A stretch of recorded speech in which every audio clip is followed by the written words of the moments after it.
One of my favourite pools. I call this a 5 pound pool because it often has 5 pound trout, but instead we've got a 5 pound platypus. The platypus is feeding on the bottom somewhere along here. He's underwater at the moment. He keeps surfacing to get a breath of air. Oh, he might be moving upstream actually. Oh, there's a trout. Look, look, 2 trout right there. 2 trout. They're right against this bank. So the platypus has scared them, and they're like within 2 feet of the left bank here. See them? See that? See the fish? That's a big fish. Yeah, he looks like he might be a 5 pounder. And there's another one that's about half its size. So there might be a 2 or 3 pounder and maybe a 5 pounder. On Sunday, I think it's the 23rd of February 2021, and came down here and I showed Bob where the big fish are and sat down for 10 minutes. And what's it on, the nymph?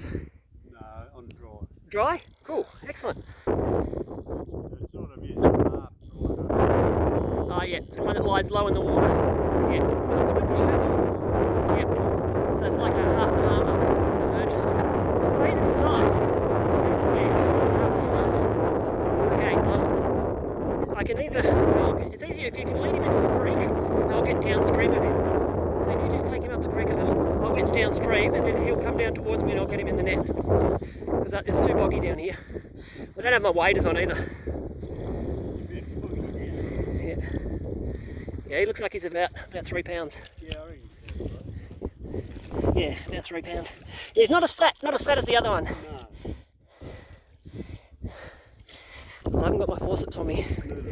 Yeah, he normally lies under the bank on the left there, so it's plenty deep enough there.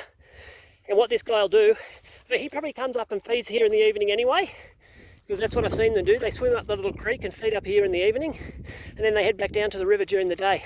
There's one trout that's under the bank there. He's about 5 pounds, but he's seen us and he's just lying doggo. There's a lump of green weed there, and he's about 2 metres to the right of that lump of green weed, and he's stuck right under the bank. There was another trout we saw. He came down, just like what happened on Tuesday. He came down, circled across, and then went back up on the left side. And so all we're doing is looking to see if he's lying under the bank further up. See if we can spot him and cast to him. So just over there, there's a little bit of green weed under the water, and the blue trout is about 2 feet downstream of it. He keeps swinging out into the current and grabbing nymphs and stuff under the surface. And Bob, first of all, he had like a size 12 nymph on, and the fish came and looked at it but didn't take it. A couple of times the fish has come out and grabbed it. That was perfect length. But you just a bit short. You need to be about 2 metres to the left. Yep. Yep. Okay.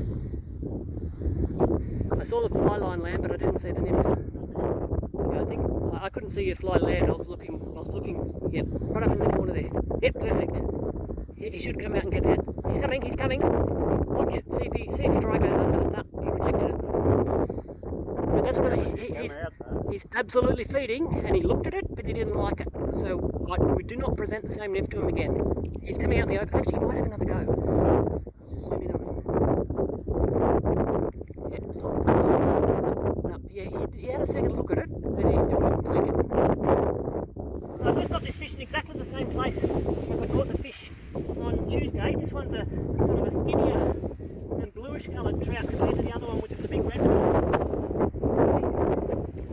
So he's a long, skinny fish. He should be 4 pounds, but he's actually only about 2.5.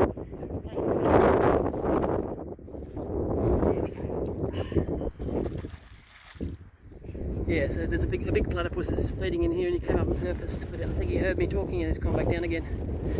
Alright, I think that explains why there's no trout. Yeah, he's a beautiful. Yeah.